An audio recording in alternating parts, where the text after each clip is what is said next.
Once upon a time, there lived a poor woodcutter in a small village near a forest. Every day, he went deep into the forest to cut wood and sell it in the market to support his family. One day, while cutting a tree beside a river, his axe slipped from his hand and fell into the deep water. The woodcutter became very sad because it was his only tool to earn a living. He sat by the river and started crying. Hearing his cries, a magical water fairy appeared from the river. She asked, "Why are you crying, poor man?" The woodcutter replied, "My axe fell into the river. Without it, I cannot work or feed my family."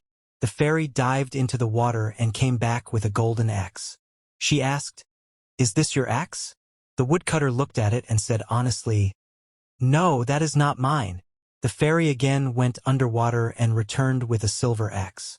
She asked, "Is this yours?" Again, the woodcutter replied, "No, my axe is made of iron." Finally, the fairy brought out an old iron axe.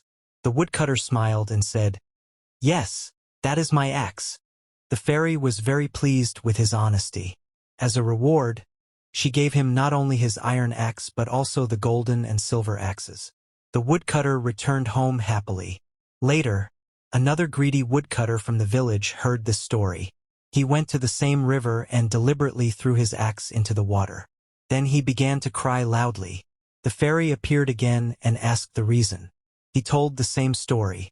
This time, when the fairy brought out the golden axe, the greedy man quickly said, "Yes, that is mine." The fairy became angry at his dishonesty and disappeared, taking all the axes with her. The greedy woodcutter returned home empty-handed.